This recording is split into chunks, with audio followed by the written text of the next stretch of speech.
Hello guys, welcome back to Pariksha Guru academy. आज लेकर आए हैं फिर से एक बार आपके लिए जीए जीके का पार्ट 46। गाइस, वीडियो शुरू करने से पहले प्लीज़ हमारे चैनल को लाइक करें, शेयर करें और सब्सक्राइब करना बिल्कुल भी ना भूलें।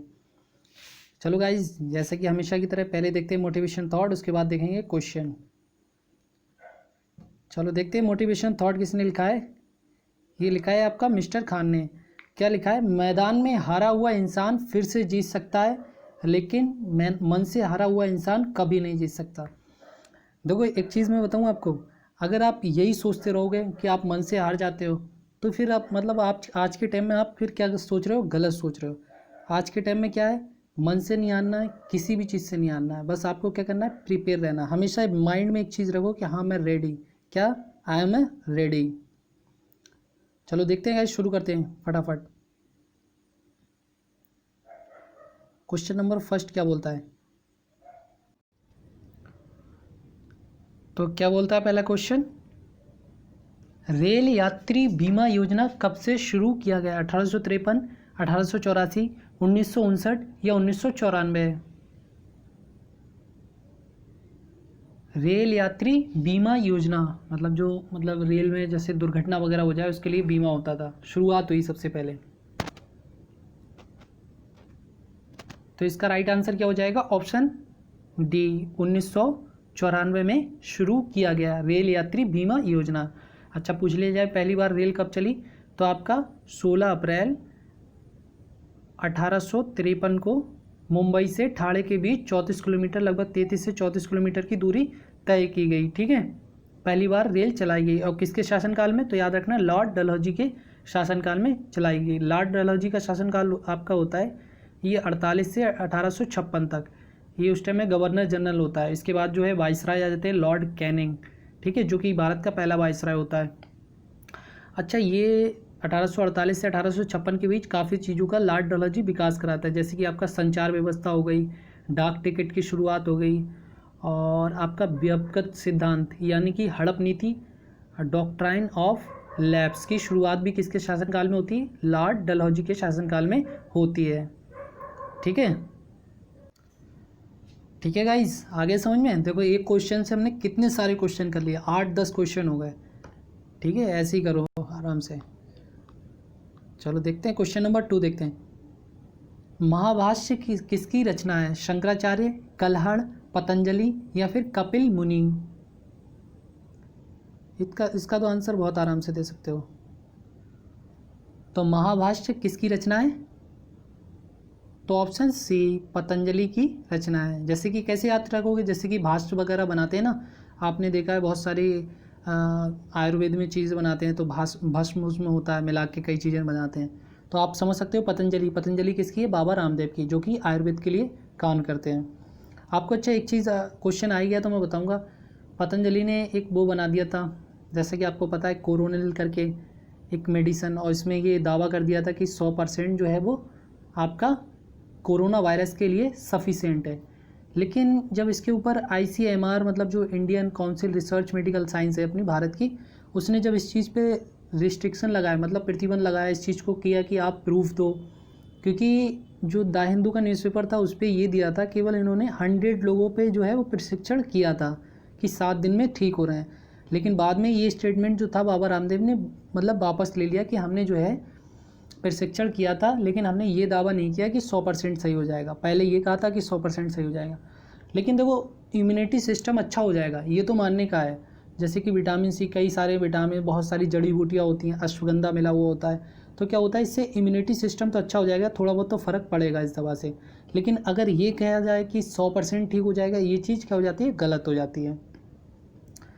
वैसे आपको एक मैं बताऊँ, अगर मतलब इस तरीके से अगर कोई दावा करता है और वो चीज़ बाद में गलत हो जाती है तो उस पर केस लग जाता है।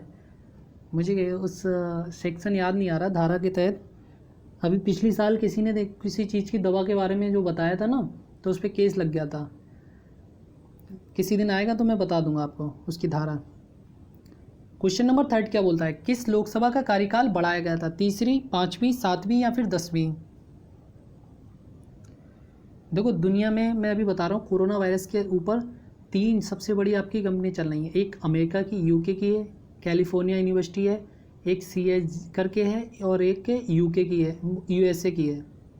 यूएसए में है आपकी कैलिफोर्निया, और एक यूके की है और एक सीजे करके है। और भारत में काम कर रही है कौन सी आपकी, अभी आपको पता है किसे, आईसीएमआर को बायोटेक के साथ दवा बनाने का, वो कोवैक्सीन को जो है वो ट्रायल शुरू करने का मौका मिल गया। कोवैक्सीन जो कि आपका भारत बायोटेक आईसीएमआर के साथ कोलैबोरेशन के साथ कार्य कर रही है। देखिए ये थोड़े से करेंट अफेयर्स के टर्म है, आपको धीरे धीरे समझ में आ जाएंगे।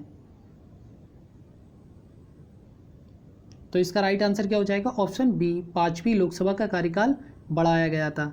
ठीक है, यही वही मतलब आपका आपदा वगैरह लगती है, आपात लगता है, उस टाइम लोकसभा का कार्यकाल बढ़ा दिया गया था। अच्छा, वर्तमान में कौन सी लोकसभा चल रही है, तो आपकी 17वीं लोकसभा चल रही है, जो आपका 2019 में शुरुआत हुई थी। अच्छा, वर्तमान में लोकसभा अध्यक्ष कौन है, तो आपके कौन है वर्तमान में लोकसभा अध्यक्ष, ओम बिरला, जो कि आपके कहाँ से हैं, तो याद रखना राजस्थान के कोटा बूंदी क्षेत्र से ये सांसद हैं। कहाँ से, कोटा बूंदी क्षेत्र से यहाँ सांसद हैं। क्वेश्चन नंबर 4 क्या बोलता है, विश्व की सबसे छोटी नदी द्वीप किस राज्य में स्थित है, असम, केरल, कर्नाटक या फिर गुजरात।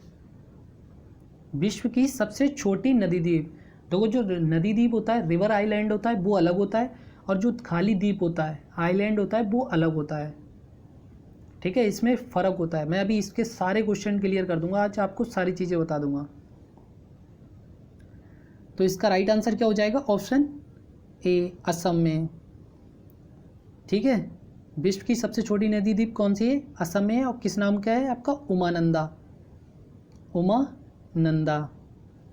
ठीक है, ये कहाँ पे, भारत में ही है, असम के अंदर। और किस नदी पर है आपका, तो ये याद रखना ब्रह्मपुत्र नदी पर स्थित है। ये विश्व का सबसे छोटा नदी द्वीप है।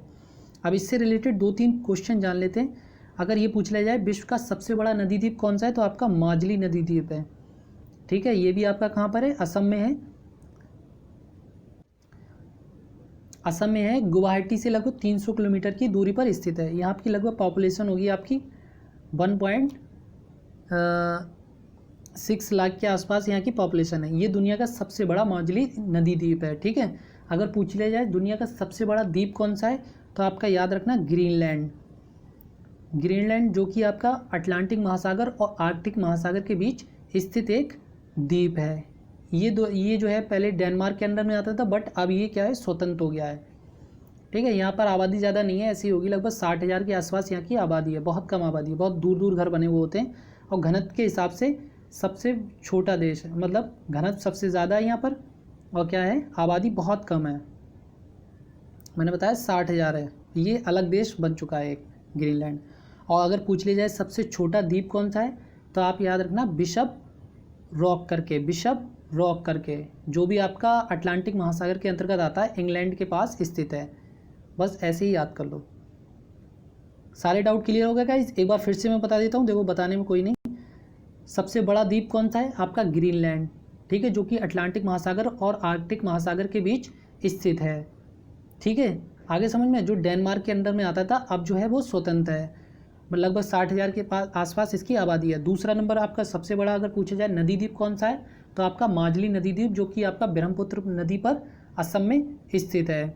उसके बाद अगर बात की जाए आपकी सबसे छोटे द्वीप की, तो आपका है बिशप रॉक करके, बिशप रॉक। यहाँ पर कोई आबादी नहीं है, यहाँ पर एक बिल्डिंग है, स्टेलाइट करके एक बिल्डिंग है, जो कि समुद्री मार्ग को दिशा बताने के लिए बनाई गई है। ठीक है, बिशप रॉक करके ऐसी कुछ नाम है। ठीक है, देख लेना, कोई नहीं, फिलहाल बिशप शुरू में है।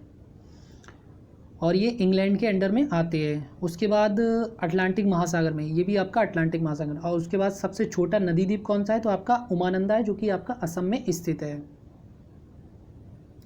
क्वेश्चन नंबर 5 देखते हैं, खरीफ मौसम की शुरुआत कब होती है, मार्च, जून, जुलाई या फिर अक्टूबर। खरीफ, तो इसका राइट आंसर क्या हो जाएगा, ऑप्शन बी, जून से इसकी शुरुआत हो जाती है। देखो मई जून में आपका क्या होता है, खरीफ फसलों की शुरुआत हो जाती है। और जो खरीफ वाली, मतलब आप कैसे याद करोगे, मैंने ट्रिक बताया था, खरीफ मतलब कि खर खर बोलेगा, खर कब बोलता है? आपको पता है गर्मियों में क्या होता है? गर्मी होती है तो खर बोलता है। तो गर्मियों वाली फसल कौन सी? आपको पता है मई जून में क्या होती है? गर्मी शुरुआत हो जाती है। तो खरीफ वाली फसलें कौन सी कब शुरुआत होती है? मई जून में। और 5-6 महीने बाद आपकी नवंबर दिसंबर में या अक्टूबर नवंबर में काट ली जाती हैं।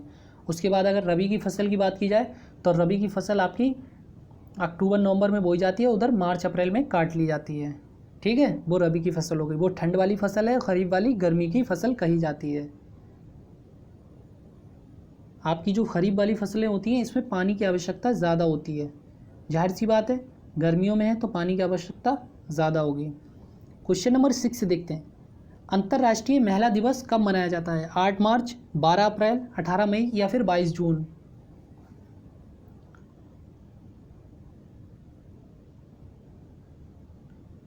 तो इसका राइट आंसर क्या हो जाएगा? ऑप्शन ए 8 मार्च को, international women's day.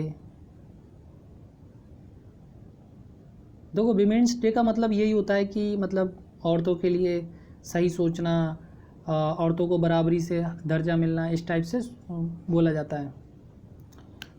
Question number 7 क्या बोलता है? कॉमिक चरित्र चाचा चौधरी के रचनाकार हैं ली कॉक, वॉल्ट डिज्नी, बॉब केन या फिर प्राण? देखो एक चीज़ मैं बताऊँ आपको, फॉरेन की गाइज आपको पता है या नहीं पता है, आपको पता ही अच्छे से, फॉरेन में क्या होता है ऑल ओवर वर्ल्ड में सिर्फ मतलब कुछ ही देश ऐसे बचे हैं जो मतलब लेडीज़ को अलाउ नहीं करते हैं किसी चीज़ में। ठीक है, बाकी फॉरेन में क्या होता है आपका जो यूके वाला पश्चिमी एरिया, जो आपका मतलब पश्चिमी जो आपके एरिया हैं, मतलब कि जैसे कि मानो आपका यूके यूएस ये सब पश्चिम क्षेत्र में आते हैं। यहाँ पर एक लड़की जो होती है ना वो आपका ऑल ओवर वर्ल्ड में घूम आती है, समझ रहे, अकेले। और अपने यहाँ अगर बात की जाए अपने इंडिया की, तो अपने यहाँ की लड़की दूसरी गली में अगर जाएगी ना, दूसरे मोहल्ले में, तो भी उसे जाने में दिक्कत है, समझ रहे हो, इतना मतलब फ़र्क है, बहुत फ़र्क है। अपने यहाँ की लड़की एक गली से दूसरी गली में भी जाना बहुत सोच समझ के जाती है। बाकी आप जानते ही हो ऐसा क्यों है, क्योंकि आप सारे लोग समझदार हो। और सोचो फॉरेन की लड़की पूरे इंडिया हर जगह घूमते रहते हैं, कोई दिक्कत नहीं, अकेले ही।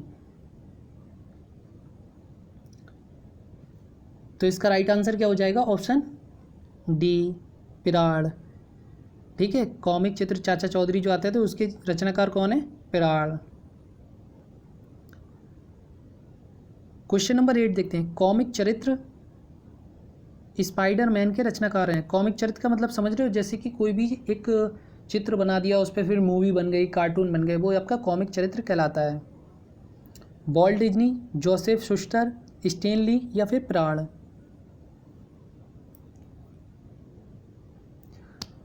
तो स्पाइडरमैन के रचनाकार कौन है? तो इसका राइट आंसर हो जाएगा ऑप्शन सी स्टैन ली, जिनका 2019 में निधन हो गया था। इनके बारे में जानते हैं, जो आपने देखी हुई बहुत सारी हॉलीवुड मूवी, आपकी हल्क हो गई, ठीक है, Avenger of the end game करके, ठीक है, उसके अलावा आयरन मैन, जितने भी मतलब ये जो फेमस हैं आपके कॉमिक चित्र जो भी हैं, ठीक है, वो सब किसके द्वारा दिए गए हैं? आपके स्टैन ली के द्वारा दिए गए हैं। ठीक है, याद रखना इम्पॉर्टेंट है।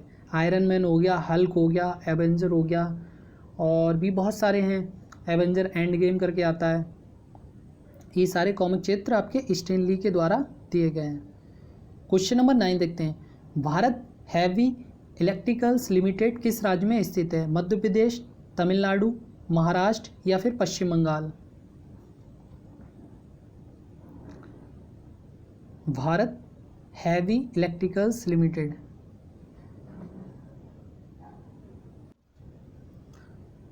तो इसका राइट आंसर क्या हो जाएगा? Option A Madhya Pradesh. Bharat heavy electricals limited क्या है? भारत में स्थित है, वो मतलब मध्य प्रदेश में स्थित है। देखो अब इसके बारे में मैं डिटेल बताऊंगा तो कोई फ़ायदा नहीं, क्योंकि इसके बारे में इतना क्वेश्चन नहीं आते हैं, जैसे कि इसमें क्या काम होता है इलेक्ट्रिकल्स में क्या है, मतलब इलेक्ट्रिकल चीज़ें जो भारत के लिए जो यंत्र वगैरह होते हैं वो चीज़ें बनती हैं, ये तो आप नाम से ही समझ जाते हो। देखो जिस चीज़ में डिटेल बताने की होती है उसमें मैं आपको बताता हूँ, बाकी इसमें बताऊँगा तो टाइम वेस्टिंग है, ये भी तो ध्यान रखना पड़ता है किस में डिटेल बतानी है और किस में नहीं। क्वेश्चन नंबर 10 क्या बोलता है? एंडीज पर्वतमाला किस महाद्वीप में स्थित है?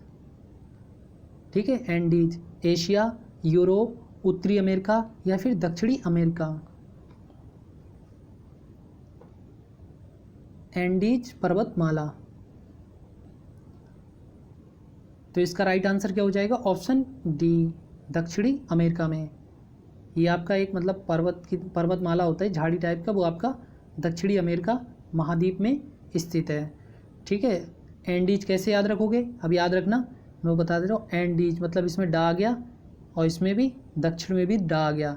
एंडीज दक्षिण दक्षिण मिल गया ना, डीज से डा मिल गया, तो याद रखना। उत्तरी अमेरिका में कौन सी पर्वतमाला स्थित है? तो याद रखना रॉकी पर्वतमाला। देखो और भी हैं लेकिन जो फेमस है बस उनका नाम बता रहा हूँ। रॉकी पर्वतमाला आपका उत्तरी अमेरिका में। एशिया में कौन सी आपकी आ जाती? हिमालय पर्वतमाला। और ये जिनके नाम लिए ये सब आपका फोल्ड माउंटेन मतलब कि बलित पर्वत का उदाहरण है। यूरोप में आपका कौन सा मतलब फोल्ड पर माउंटेन का उदाहरण है? तो आपका आल्प्स पर्वत श्रेणी। क्वेश्चन नंबर 11 देखते हैं। सद्भावना दिवस कब मनाया जाता है? 18 जून, 20 अगस्त, 13 नवंबर या फिर 31 जनवरी? गाइज आपके क्वेश्चन समझ लो प्रैक्टिस सेट पूरा इसी तरीके से बनाता हूँ जैसा कि आपका एग्ज़ाम में बने। समझ रहे हो आप? मतलब पूरा एकदम आपका प्रैक्टिस बना हुआ है। बस आप जो है ना, जब भी आप बैठो, देखो ये मॉर्निंग में होती है ज़्यादातर क्लास, तो आप जो है एकदम ऐसे कंसंट्रेट होकर बैठा करो जैसे कि बिल्कुल एकदम फ्री माइंड है। जब आप फ्री माइंड होते हो ना तो बहुत चीज़ें आसानी से समझ में आती हैं। जब आप फ्री माइंड नहीं हो ना तब कभी आप बैठना, आपको आता हुआ आंसर भी गलत होता है। क्यों? क्योंकि आपका माइंड क्या होता है? डाइवर्ट होता है। जैसे कि मान लो आपका ये माइंड है, मैं एक बता रहा हूँ आपके लिए, माइंड है। अब आपसे कहा जाए आप यहाँ पर देखना, ठीक है, आप अपनी आंखों से यहाँ पर देख रहे हो, लेकिन होता क्या है, आप जो है डाइवर्ट हो, आपका माइंड इधर भी जा रहा है, इधर भी जा रहा है, इधर भी जा रहा है, इधर भी जा रहा है, इधर भी जा रहा है, इधर भी जा रहा है। अब मैंने कहा था आप यहाँ पर देखो, लेकिन आप यहाँ पर नहीं देख पा रहे हो। क्यों? क्योंकि आपका माइंड चारों तरफ डाइवर्ट है। ठीक है, तो इस बीच को डाइवर्ट नहीं करना है आपको। जब आपने देखा है प्रकाश की किरणें जब एक जगह जलती हैं ना तो उजाला हो जाता है, समझ रहे हो? अब प्रकाश की किरणें चारों तरफ फैलेंगी तो फिर उजाला नहीं होगा, वो आपको बस रोशनी दिखाई देगी लेकिन उजाला नहीं होगा। जब आपकी प्रकाश की किरण जो रेज़ होती हैं जब एक जगह पड़ेंगी, इस तरीके से सारी रेज़ एक जगह पड़ेंगी तो क्या हो जाएगा? एकदम बल्ब जलेगा, रोशनी हो जाएगी। सेम उसी तरह से आपका माइंड है। ये बहुत बड़ी चीज़ है गाइस, अगर आप समझते हो इस चीज़ को, आपके लिए जो भी मतलब आपको डाइवर्ट करे जो चीज़, उस चीज़ को आप खुद डाइवर्ट कर दो। इसका राइट आंसर क्या हो जाएगा? ऑप्शन बी, 20 अगस्त को। ठीक है, ये किसकी मतलब उस पर मनाया जाता है? सद्भावना का मतलब क्या होता है? इसका मतलब होता है गुडविल। तो मतलब भी तो पता होना चाहिए सद्भावना होता है क्या आखिर। तो गुडविल, तो गुडविल किसे बोलते हैं? मतलब अच्छी नीयत, पाक नीयत, साफ नीयत वाले को बोलते हैं सद्भावना दिवस। और ये किसकी याद में मनाया जाता है? किसके जन्म दिवस पर? तो याद रखना राजीव गांधी, पूर्व प्रधानमंत्री राजीव गांधी जी की याद में उनके जन्म दिवस पर सद्भावना दिवस मनाया जाता है। ठीक है, क्वेश्चन नंबर 12 देखते हैं। पृथ्वी और सूर्य के बीच अधिकतम दूरी कब होती है? 4 मई, 4 जून, 4 जुलाई या फिर 4 अगस्त? तो पृथ्वी और सूर्य के बीच अधिकतम दूरी कब होती है? तो ऑप्शन सी 4 जुलाई को। और पृथ्वी और सूर्य के बीच निकटतम दूरी कब होती है? 3 जनवरी को। ठीक है, 3 जनवरी और 4 जुलाई, दो डेट याद कर लो। देखो जनवरी क्या है? पहले है, तो जाहिर सी बात है जब पहले है पृथ्वी और सूर्य के बीच न्यूनतम दूरी होगी तो जनवरी पहला महीना आ गया तो आपका न्यूनतम दूरी रहेगी। और 4 जुलाई बाद में है, जनवरी के काफ़ी बाद है, तो वो जाहिर सी बात है अधिकतम दूरी होगी। Question number 13। आपात उपबंध संविधान के किस भाग से संबंधित है? भाग 12, भाग 14, भाग 16 या फिर भाग 18? आपात उपबंध,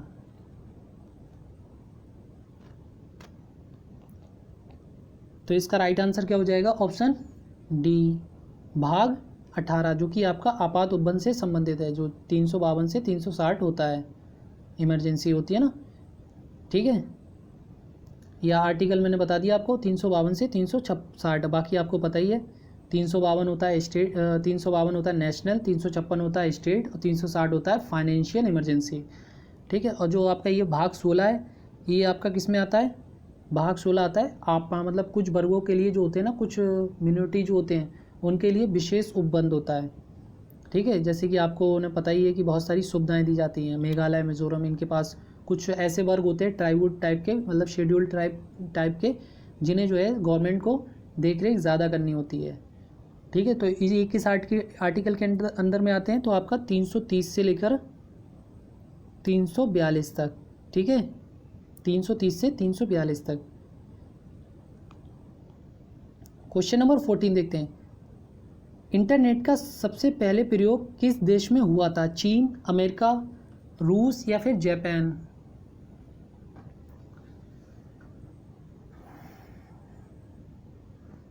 तो इसका राइट आंसर क्या हो जाएगा? ऑप्शन बी, अमेरिका में।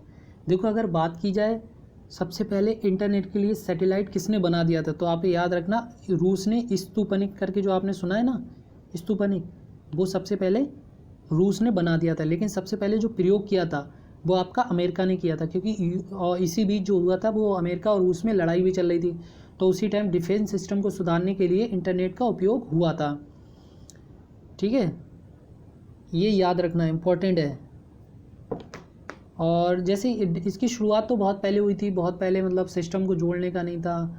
1957 के आसपास जो होती है इन लोगों में लड़ाई होती है, मतलब अमेरिका और रूस में, तभी जो है इसकी स्थापना हो जाती है।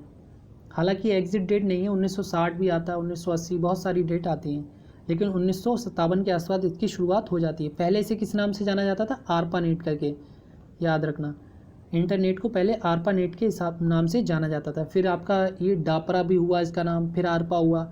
लेकिन अगर एग्ज़ाम में आए, एग्ज़ाम पॉइंट ऑफ व्यू से क्या आंसर रहेगा, तो आप याद रखना आरपानेट। देखो, आप ये मत सोचा करो मैं कंफ्यूज कर देता हूँ, मैं कंफ्यूज नहीं करता, मैं आपको सही चीज़ बताता हूँ। मैं चाहता हूँ कि आपको बहुत ज़्यादा नॉलेज मतलब पता लगे। जैसे आपने सुना होगा कि इंटरनेट का पुराना नाम आरपानेट है, लेकिन अगर और इसके बारे में जानो तो आप डारपा भी इसका नाम था, DPRA बाद में कर दिया गया डिफेंस करके, ऐसे कुछ। ठीक है, लेकिन सही नाम उसका क्या रहा? आरपानेट। फिर उसके बाद उसका क्या हो गया? इंटरनेट कर दिया गया। क्वेश्चन नंबर 5 क्या बोलते हैं? एवरेस्ट पर चढ़ने वाली प्रथम महिला किस देश की थी? अमेरिका, फ्रांस, जापान या फिर चीन? तो बहुत आराम से दे सकते हो इसका आंसर। ये क्या हुआ इसका 15 का? अच्छा, ये हो गया, मतलब 5 कर दिया।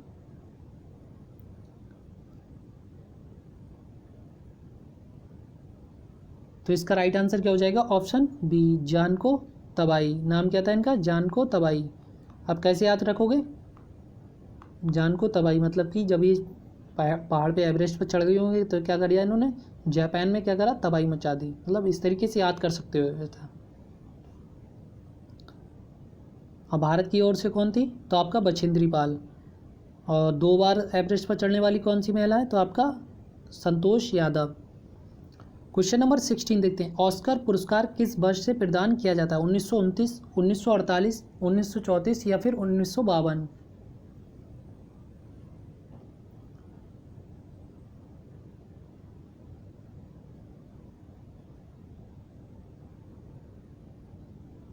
तो इसका राइट आंसर क्या हो जाएगा? ऑप्शन ए, 1929 में।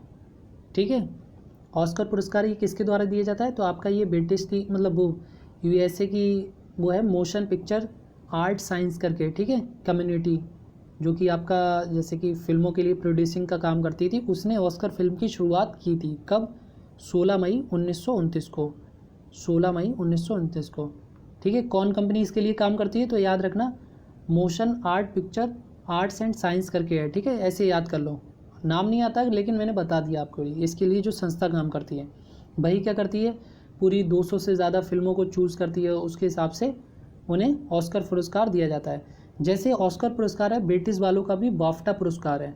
ठीक है, याद रखना जो USA वाले हैं उनका सबसे बड़ा, हालांकि जो प्रदान किया जाता है सबसे बड़ा पुरस्कार आपका ऑस्कर ही है, लेकिन अगर दूसरी तरफ बात की जाए ब्रिटिश वालों का, तो ब्रिटिश वालों का आपका है बाफ्टा पुरस्कार, जो कि आपका UK के द्वारा दिया जाता है, यूनाइटेड किंगडम के द्वारा।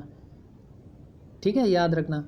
अच्छा, इसमें पूछा जाए ऑस्कर फिल्मों में मतलब अभी तक हमारी कौन कौन सी फिल्में नॉमिनेट हुई हैं? ठीक है, तो याद रखना सबसे पहले अपनी हुई थी मदर इंडिया, जिसमें सुनील दत्त और नरगिस दत्त थे, ठीक है।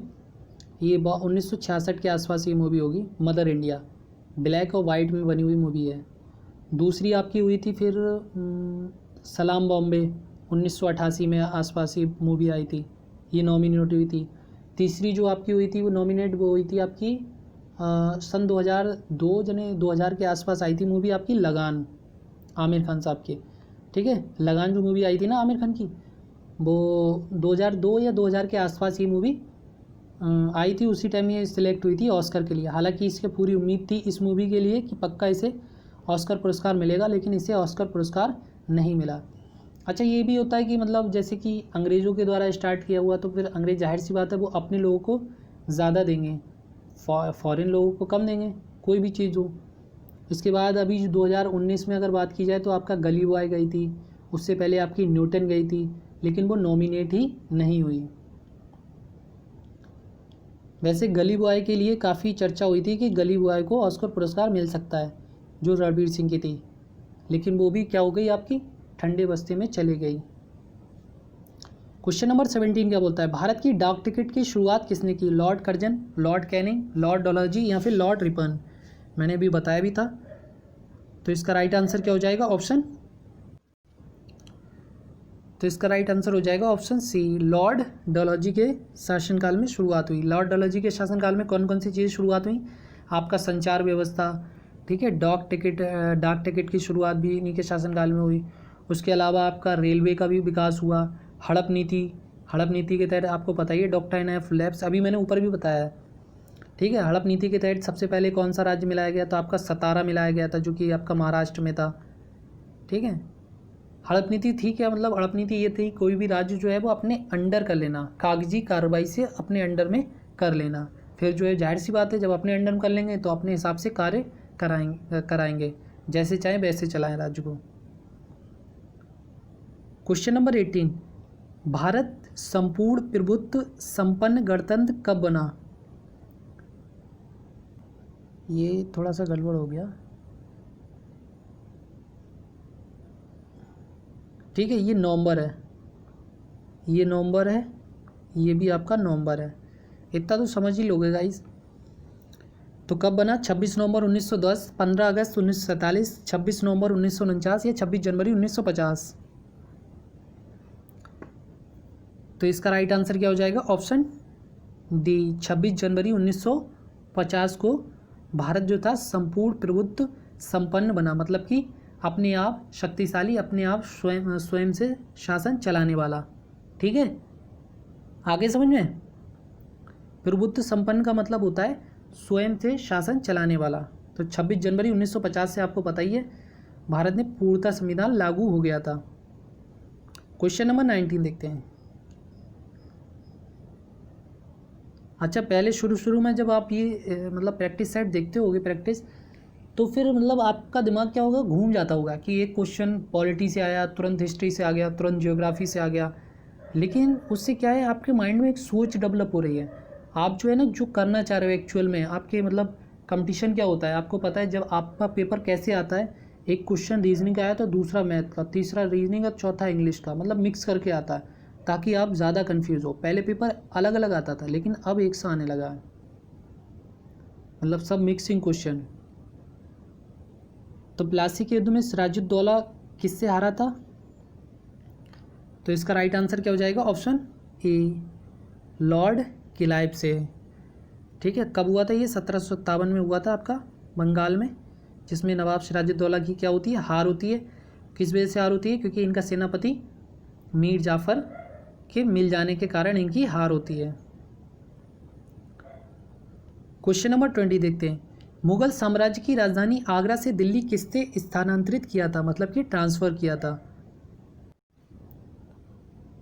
तो किसने स्थानांतरित किया था? अकबर, शाहजहां, जहांगीर या फिर औरंगजेब? तो इसका राइट आंसर क्या हो जाएगा, ऑप्शन बी, शाहजहां ने। मुगल साम्राज्य की राजधानी आगरा से दिल्ली किसने स्थानांतरित किया? तो शाहजहां ने। बाकी आप जानते हो। क्वेश्चन नंबर 21 क्या देखता है, मतलब क्या कहता है, स्टील हिंदुस्तान स्टील लिमिटेड किस राज्य में स्थित है? कर्नाटक, केरल, उड़ीसा या फिर झारखंड?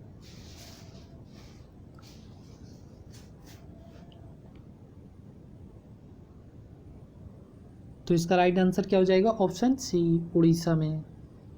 हिंदुस्तान स्टील लिमिटेड किस राज्य में स्थित है? उड़ीसा में।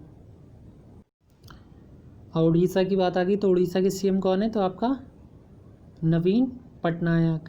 और वो कौन है आपके? गवर्नर कौन है? तो आपके हैं गणेशी लाल। ठीक है, याद रखना। उड़ीसा के सीएम नवीन पटनायक और वो कौन है? गवर्नर, तो Ganeshi Lal. Question number 22, Hindustan shipyard limited किस राज्य में स्थित है? केरल, कर्नाटक, तमिलनाडु या फिर महाराष्ट्र? हिंदुस्तान शिपयार्ड। तो his the right answer this question.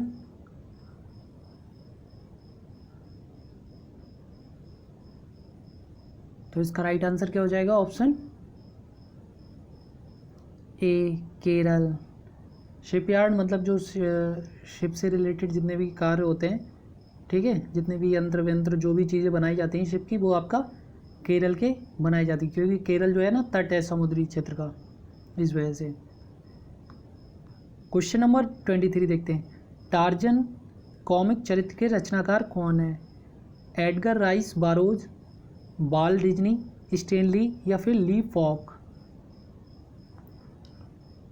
ये टार्जन नहीं है, ये टार्जन है। ठीक है, क्या है? टार्जन। ये मूवी थी ना बनी हुई, बॉलीवुड में भी है लेकिन हॉलीवुड में सबसे पहले ये मूवी बनी थी।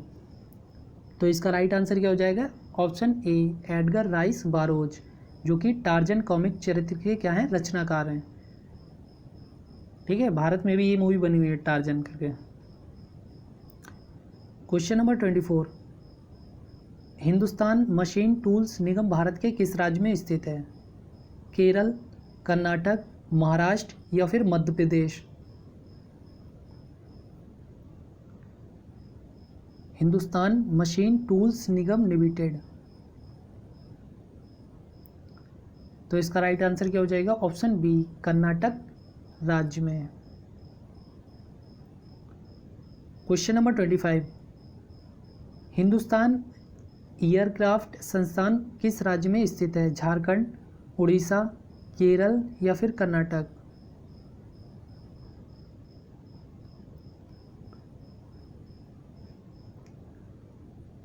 तो हिंदुस्तान एयरक्राफ्ट संस्थान किस राज्य में स्थित है? तो ऑप्शन डी, कर्नाटक। ठीक है, याद रखना, हिंदुस्तान एयरक्राफ्ट संस्थान और दूसरा आपका हिंदुस्तान मशीन टूल्स निगम, ये दोनों आपके कर्नाटक में स्थित हैं। क्वेश्चन नंबर 26 से देखते हैं। प्याज किसका परिवर्तित रूप है? फल, फूल, तना या फिर जड़? तो प्याज किसका परिवर्तित रूप है? तो ऑप्शन सी, तने का परिवर्तित रूप है। क्वेश्चन नंबर 27, सबसे पुराना हिंदुस्तानी गायन कौन सा है? ध्रुपद, बिरहा या फिर ये आपका बिरहा नहीं, ये आपका बरबरी होगा। चलो, बिरहा या फिर ठुमरी, चलो तीन ही में से दे दो आंसर, एक कट कर दो। तो सबसे पुराना हिंदुस्तानी गायन कौन सा है? तो ऑप्शन ए, ध्रुपद। ध्रुपद जो होता है, जो ये गज़ल से थोड़ा सा एक्सट्रीम लेवल होता है, मतलब गज़ल जो शुरुआत होती है ना, उससे पहले का जो लेवल होता है वो आपका ध्रुपद कहलाता है। आप समझ गए ना, गज़ल कौन सी होती है? जो एक पंक्ति में 4 लाइनों में कोई बात कह दी जाती है, उससे पहले वाला जो गायन होता है वो आपका ध्रुपद कहलाता है।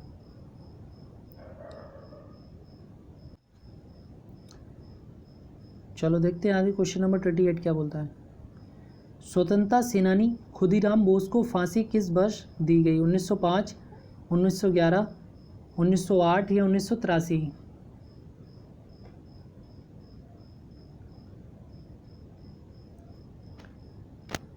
तो स्वतंत्रता सेनानी खुदीराम बोस को फांसी किस वर्ष दी गई? तो ऑप्शन सी, 1908 में। 11 अगस्त 1908 को इन्हें फांसी दे दी गई। ये महज इन्हें 18-19 साल की उम्र में फांसी दे दी गई। और सबसे पहले ये क्वेश्चन आएगा, सबसे पहला क्रांतिकारी जिसे फांसी दी गई तो किसे दी गई? खुदीराम बोस को। ठीक है, याद रखना, महज इन्हें 18-19 साल की सबसे कम उम्र में भी फांसी इन्हीं को लगी, और सबसे पहले क्रांतिकारी भी फांसी खाने वाले, मतलब फांसी दी गई वो भी खुदीराम बोस को दी गई। ठीक है, होता क्या है, ये किंग्सफोर्ड जो मतलब वो होता है एक हिसाब क्रांतिकारी, वो क्या करता है, मतलब जाहिर सी बात है गलत तरीके से व्यवहार करते हैं, लोगों के साथ ट्रीट करते हैं, तो उसी का बदला लेने के लिए ये क्या करते हैं, उन पर बम फेंकते हैं। मालूम है कैसे? एक इसके पीछे एक कहानी है। ये जो है किंग्सफोर्ड जो होता है वो आपका पत्नी और बेटी के साथ जो होता है वो कहाँ जाता है, उसमें जाता है, ये होता था ना पब जानते हो, मतलब ये क्लब वगैरह जो होते हैं जहाँ पे डांस वगैरह होता है, वहीं पर ये जाता था किंग्सफोर्ड पत्नी और बच्चे के साथ। लेकिन हुआ क्या उस दिन, इसकी पत्नी और लड़की जो थी वो एक दिन पब में चली जाती है। तो ये जो होते हैं खुदीराम बोस ये सोचते हैं कि ये तीनों लोग जा रहे होंगे। उसी बीच खुदीराम बोस क्या करते हैं, इनमें फांसी वो मतलब बम फेंकते हैं। इससे क्या होता है कि इनकी लड़की और पत्नी जो होती है वो किंग्सफोर्ड की तुरंत मतलब हॉट स्पॉट डेथ हो जाती है, और किंग्सफोर्ड क्या होता है, बच जाता है। फिर उसके बाद इन्हें पकड़ लिया जाता है और उसके बाद इन्हें फांसी दी जाती है। अच्छा, एक चीज़ और भी होती है कि ये पता नहीं लगता है लेकिन ये खुद बोल देते हैं, मतलब जब इनसे पूछा जाता है कि आपने एक बम फेंका तो ये सच बोल देते हैं। अगर ये झूठ बोल देते तो फिर ये बच जाते हैं, क्योंकि वहाँ पर कोई ठोस सबूत नहीं था, लेकिन ये सच बोल देते। अब सोचो मतलब कितने ईमानदार थे कि खुद ही सच बोल रहे हैं कि हाँ हमने बम फेंका। ये रियल क्रांतिकारी थे। क्वेश्चन नंबर 29 क्या बोलता है, बौद्ध धर्म के प्रचार के लिए अशोक ने श्रीलंका किसे भेजा था? कुणाल, संघमित्रा, धर्मपाल या फिर इनमें से कोई नहीं?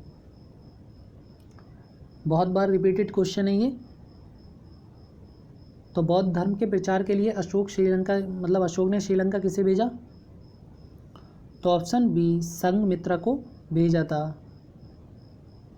क्वेश्चन नंबर 30 देखते हैं, हिटकल परियोजना किस नदी पर बनी है? कृष्णा, शरावती, गोमती या फिर घाट प्रवाह? हिटकल परियोजना के बारे में तो जानते ही हुए, लाइट वगैरह की चीज़ें जितनी भी चीज़ें होती है बनाई जाती है। ज़्यादातर इसका विद्युत का ही काम लिया जाता है जो आपकी परियोजना होती है। बाकी आपका पानी संरक्षित किया जाता है, डैम बनाए जाते हैं। तो इसका राइट आंसर क्या हो जाएगा? ऑप्शन डी, घाट प्रवाह। हिटकल परियोजना किस नदी पर बनी है? घाट प्रवाह नदी पर। क्वेश्चन नंबर 31, संसार में सबसे अधिक प्राकृतिक गैस कहाँ से निकलती है? भारत, श्रीलंका, इंडोनेशिया या फिर भूटान? देखो ऑप्शन के हिसाब से तो आंसर बता दो, लेकिन सबसे ज़्यादा कहीं से प्रोड्यूस होती है तो वो चीज़ मैं अलग बताता हूँ आपको। तो इस ऑप्शन के हिसाब से तो क्या इसका राइट आंसर हो जाएगा, थोड़ा क्वेश्चन ही पुराना है इस वजह से। ऑप्शन सी, इंडोनेशिया से निकलती है। आपको पता है ना, भारत से ना श्रीलंका से, भूटान से नहीं, इंडोनेशिया इसका आंसर है। ठीक है, लेकिन अगर वर्तमान में बात की जाए बिल्कुल अगर राइट टाइम, तो आपका अमेरिका हो जाएगा। सबसे ज़्यादा प्राकृतिक गैस का जो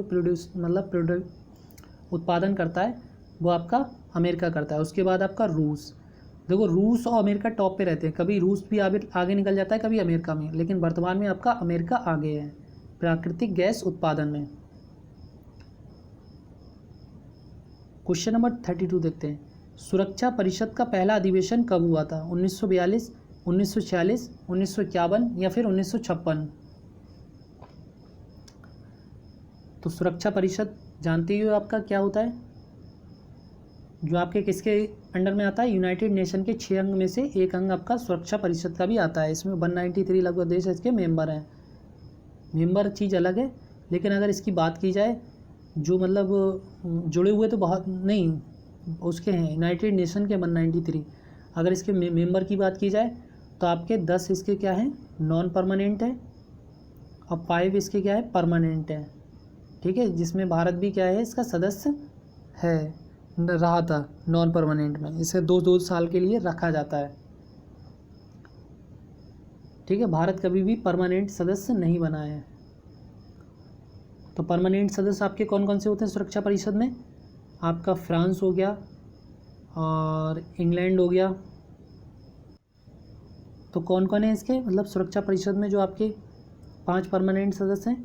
फ्रांस, रूस, चीन, ग्रेट ब्रिटेन और अमेरिका। ठीक है, आ गया समझ में। भारत कभी भी अभी भी सुरक्षा परिषद का सदस्य नहीं बना है, इसी वजह से जो है वो वीटो पावर जो होती है वो इनके पास वीटो पावर होती है। जो परमानेंट सदस्य होते हैं इनका वीटो पावर क्या होती है, मतलब ये किसी भी देश पे एक हिसाब से प्रतिबंध लगा सकते हैं, कोई काम कर सकते हैं। इसी वजह से आपको पता है चाइना हमेशा इसका गलत फ़ायदा उठाता है। आपने देखा होगा, आप न्यूज़पेपर वगैरह में पढ़ते रहते होंगे, चाइना ने आज इस पर मतलब वो बोल दिया। अभी जो थोड़े दिन पहले न्यूज़ थी कि ताइवान पे जो है वो क्या बोला, अपना एरिया मतलब कब्जा लिया है। कभी हांगकांग पे, हर देश पे ये कब्जा जमाने की कोशिश करता है। क्यों? क्योंकि ये सुरक्षा परिषद का मेंबर है, इस वजह से ये थोड़ा सा मतलब एक फ़ायदा मिल जाता है। तो इसका राइट आंसर क्या हो जाएगा? ऑप्शन बी 1946 में। ठीक है, हालांकि इसकी स्थापना जो है वो 24 अक्टूबर 1945 को ही हो गई थी, लेकिन जो पहला अधिवेशन हुआ था वो आपका 1946 में हुआ है। क्वेश्चन नंबर 33 देखते हैं। फैजी किसके दरबार में थे? शाहजहां, अकबर, कनिष्क या फिर हर्षवर्धन? तो इसका राइट आंसर क्या हो जाएगा? बड़ा आसान क्वेश्चन है, तो ऑप्शन बी अकबर के शासनकाल में थे फैजी। अच्छा, जान लेते हैं कि मतलब कौन कौन था। तो मैं एक ट्रिक बता रहा हूँ, ध्यान से सुनना। रैप सॉन्ग होते हैं ना, जो रैपर होते हैं, रैप सॉन्ग आते हैं, रैप, MTV, फैट। ठीक है, ये अकबर के शासनकाल में कितने नवरत्न थे? इंपॉर्टेंट बता रहा हूँ, ट्रिक बता रहा हूँ, याद करना। अकबर के शासनकाल में आपको पता है 9 रत्न थे। ठीक है, 9 रत्न थे। तो कौन कौन थे? आपका ये कौन सा हो जाएगा? जल्दी से बताओ। रहीम।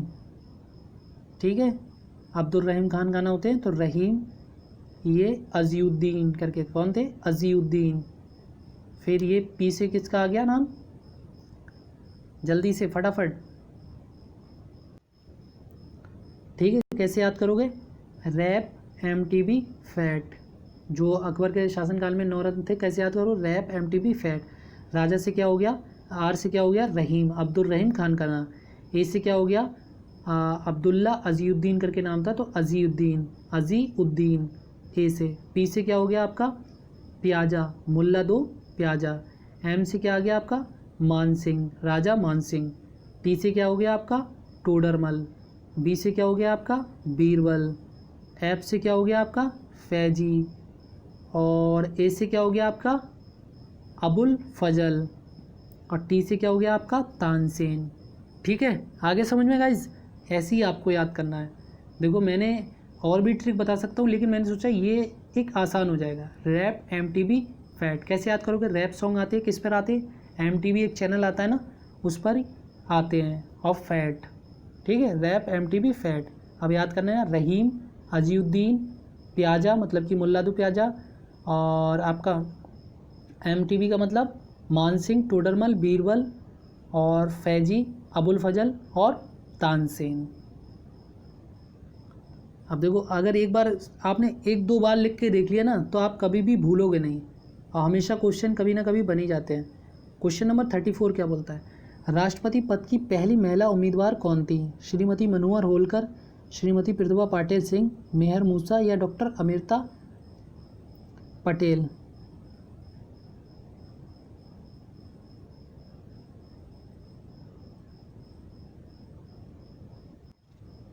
गाइज, इस क्वेश्चन में मुझे थोड़ा सा डाउट है। ठीक है, इस क्वेश्चन को क्या करो, आप छोड़ दो, मैं कल में मतलब नेक्स्ट डे आपको ये क्वेश्चन बता दूंगा। ठीक है, राष्ट्रपति पद की अगर बात की जाए तो पहले आप क्या बोलती हैं, सहगल करके जो कैप्टन थी, तो वो सबसे पहले APJ अब्दुल कलाम के ख़िलाफ़ होती हैं। ठीक है, इलेक्शन में सन 2000 के आसपास। लेकिन इसमें क्वेश्चन में डाउट है। और पहली महिला जो बनती हैं वो कौन सी बनती है, आपकी पता ही है, श्रीमती प्रतिभा पाटिल बनती हैं। क्वेश्चन मैं बता दूंगा, ठीक है, कोई नहीं। क्वेश्चन नंबर 35 क्या बोलता है? ऐश्वर्या रॉय ने मिस वर्ल्ड का खिताब कब जीता था? 1966, 1900, 1951 या फिर 2000?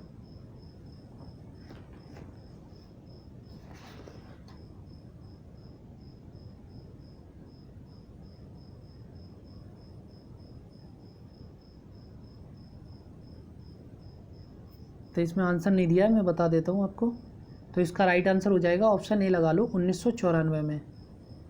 ठीक है, ऐश्वर्या राय ने मिस वर्ल्ड का खिताब जीता था आपका 1994 में। ठीक है, और अगर पूछा जाए सबसे पहले मिस वर्ल्ड का खिताब किसने जीता है, तो आपका रीता फारिया ने जीता था 1966 में।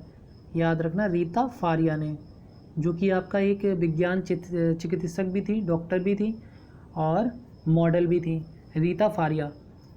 ठीक है, ये भारतीय मूल की थी रीता फारिया, भारत में नहीं रहती थी लेकिन ये भारतीय मूल की थी, इस वजह से ये एशिया की भी पहली मिस वर्ल्ड बोली जाती है, रीता फारिया 1966 में। और उसके बाद मिस वर्ल्ड किसने जीता है, तो आपका ऐश्वर्या राय ने। फिर उसके बाद 2000 में आपका जीता, उससे पहले भी काफ़ी जीत चुकी थी मिस वर्ल्ड। और मिस यूनिवर्स पूछा जाए किसने जीता है, तो आपका सबसे पहले जीता था आपका 1994 में सुष्मिता सेन ने। किसने, सुष्मिता सेन ने जीता है। ठीक है, 1994 में। अच्छा, एक चीज़, 1994 में ऐश्वर्या राय और सुष्मिता सेन के बीच कंपटीशन था, लेकिन लास्ट मोमेंट पे जो जीत गई थी मिस यूनिवर्स का खिताब, वो आपका सुष्मिता सेन जीत गई। बाकी 1994 में जो मिस वर्ल्ड का खिताब जीता वो किसने जीता, ऐश्वर्या राय ने। कभी कभी आ जाता प्रियंका चोपड़ा ने कब जीता, तो आपका सन 2000 में जीता था। क्वेश्चन नंबर 36 से देखते हैं, कौन सा शब्द संविधान की प्रस्तावना में नहीं है। अच्छा, जैसे वुमेन का तो ये मिस वर्ल्ड होता है, ऐसे ही उसका भी होता है, क्या नाम, मेंस का भी होता है, मिस इंडिया होता है, मिस वर्ल्ड भी होता है, लेकिन वो इतना पॉपुलर नहीं है। उसमें ये मॉडलिंग वाले जितने भी लोग होते हैं ना, वो वर्क करते हैं। तो कौन सा शब्द संविधान की प्रस्तावना में नहीं है,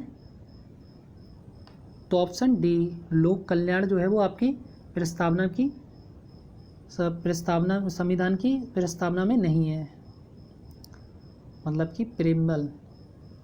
क्वेश्चन नंबर 37 देखते हैं, भारतीय संविधान की प्रस्तावना में भारत शब्द का प्रयोग कितनी बार हुआ है, 1, 2, 3 या फिर 4।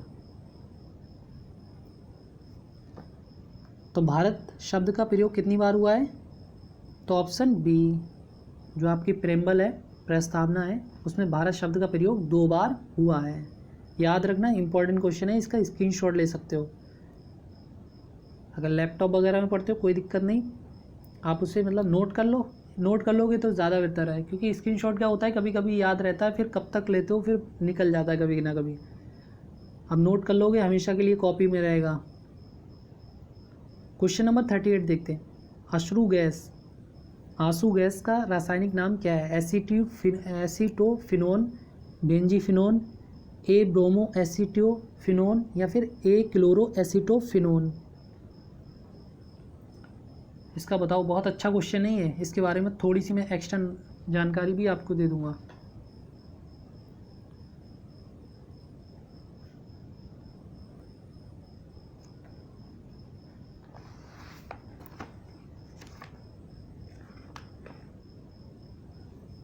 तो इसका राइट आंसर क्या हो जाएगा, ऑप्शन ए क्लोरो एसीटोफिनोन।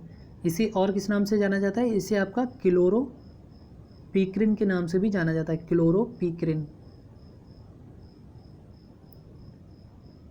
क्लोरोपीक्रिन के नाम से भी जाना जाता है। अश्रु गैस का रासायनिक नाम क्या है, ए क्लोरो एसिटोफिनोन, और इसका दूसरा नाम क्या है, क्लोरोपीक्रिन। अगर इसके रासायनिक सूत्र की बात की जाए तो क्या हो जाएगा, CCl3NO2। ठीक है, CCl3NO2 इसका रासायनिक नाम होता है। आपको पता ही, आंसू गैस कब छोड़ी जाती है, जब आपको पता है कि वाद विवाद हो जाता है, झगड़ा हो जाता है, तो पुलिस क्या होती है, मतलब गोली चलाने से पहले इस चीज़ में आंसू गैस छोड़ती है, जिससे क्या होता है, आंखों पे जब इसका धुआं लगता है तो कॉर्निया पे क्या हो जाता है, एकदम वो इकट्ठी सी होने लगती है, तो फिर धुंधलापन दिखाई देता है, जलन पड़ती है और आंसू निकल आते हैं।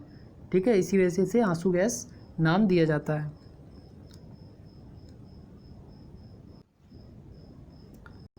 ठीक है, चलो देखते हैं क्वेश्चन नंबर 39, धरती पर प्रथम जीव की उत्पत्ति कहाँ हुई, धरती में, वायु में, दलदल में या फिर समुद्र में। प्रथम जीव की उत्पत्ति, तो इसका राइट आंसर क्या हो जाएगा? ऑप्शन डी, समुद्र में हुई थी। सबसे पहले देखो जीभ की जो उत्पत्ति हुई वो आपकी समुद्र में ही हुई है। अच्छा, समुद्र से रिलेटेड एक चीज़ मैं बताता हूँ। देखो हम ऊपरी हिस्से में, पृथ्वी के ऊपरी हिस्से में और आसमान में बहुत सारी चीज़ें जानकारी रख चुके हैं, लेकिन अगर समुद्र की गहराई के बारे में या समुद्र के बारे में बात की जाए तो आज की साइंस केवल 5% ही पता लगा पाई है समुद्र के बारे में। ठीक है, इससे ज़्यादा अभी पता नहीं लग पाया है। ठीक है, आपको ये शायद पता हो या नहीं पता हो, ये फैक्ट है, साइंटिफिक फैक्ट है कि अभी तक 5% ही समुद्र के बारे में पता लग पाया है। क्वेश्चन नंबर 40 देखते हैं। प्राकृतिक चयन का सिद्धांत किसने दिया? डार्विन, डीवाइज, लैमार्क या फिर मेंडल? इसे इंग्लिश में कभी कभी इस तरीके से भी आ जाता है, नेचुरल सिलेक्शन का सिद्धांत किसने दिया? नेचुरल सिलेक्शन का सिद्धांत किसने दिया? तो ऑप्शन ए, चार्ल्स डार्विन ने दिया था। Question number 41। भारत की प्रथम महिला विदेश सचिव कौन थी? वो कौन थी? चोकला अय्यर, सुषमा स्वराज, मीरा कुमार या फिर इनमें से कोई नहीं?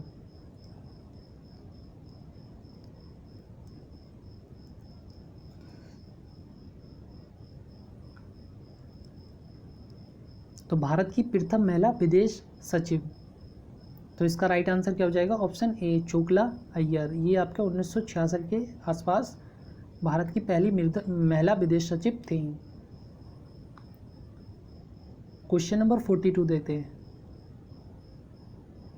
उत्वी किसका दरबारी कवि था? ये आपका परवारी नहीं, दरबारी।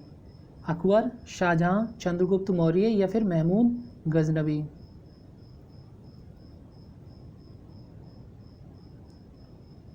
तो इसका राइट आंसर क्या हो जाएगा? Option D, Mahmud Ghaznavi. ठीक है, उत्वी किसका दरबारी कवि था? महमूद गजनवी। देखो ये क्वेश्चन नोट कर सकते हो। अब ऐसे इसके बारे में पूरी डिटेल पढ़ने बैठोगे तो फिर काफ़ी टाइम लग जाएगा, लेकिन अगर नॉर्मली ऐसे याद कर लिख लोगे तो आपको याद रहेगा। ठीक है, बाकी आपको पता ही, महमूद गजनवी जिसने 1001 से लेकर 1027 तक भारत पर कितने 17 आक्रमण किए, जिसमें 1025 पर सोमनाथ मंदिर पर किया गया आक्रमण सबसे प्रसिद्ध था। ठीक है, और उसके बाद फिर तुर्क सत्ता आ जाता है, मतलब मोहम्मद गौरी का शासनकाल आ जाता है। चलो देखते हैं और क्वेश्चन खत्म हो गया गाइस। वीडियो कैसी लगी लाइक करें, शेयर करें और सब्सक्राइब करना बिल्कुल भी ना भूलें। ठीक है, और पढ़ते रहो, कंटिन्यू प्रैक्टिस करते रहो। देखो अब आपको रेगुलर क्लास मिलेंगे। देखो थोड़ा बहुत कनेक्टिविटी का भी इशू हो जाता है, लेकिन अब वो भी धीरे धीरे ठीक हो जाएगा, क्योंकि कभी बारिश हो जाती है, कभी कोई टेक्निकल इशू हो जाता है, तो उस चीज़ में अभी थोड़ा सा और डेवलप हो रहा है। आपको बिल्कुल प्रॉपर क्लास मिलेगी। ठीक है, और आपके सारे डाउट क्लियर होंगे धीरे धीरे करके। आपकी ये वाली क्लास जो होती है, इसमें क्या होता है कि आपको बहुत सारे मैं डाउट बताता हूँ, बहुत सारी चीज़ें बताता हूँ, वो आप नोट कर लो। आपको क्या होता है कि जब आप धीरे धीरे चीज़ें समझोगे, अब मैं आपको एक दिन में बता दूँ सारी चीज़ें, तो आप ना ही आप याद कर सकते हो, ना ही मैं बता सकता हूँ। लेकिन आप डेली देखोगे तो डेली आपको क्या मिलता है? नई चीज़ मिलती है। तो उससे क्या होगा? आपके माइंड में फीड होगा, फिर मैं उसी चीज़ को रिपीट करूँगा, फिर आपके समझ में आएगा। इसी तरीके से आपको याद भी हो जाएंगी सारी चीज़ें और पता भी नहीं लगेगा। ठीक है, और हमेशा कंसंट्रेट रहो, एक ही चीज़ पे फोकस करो अपनी पढ़ाई पे, तभी आप सक्सेस हो। Okay, bye bye everyone.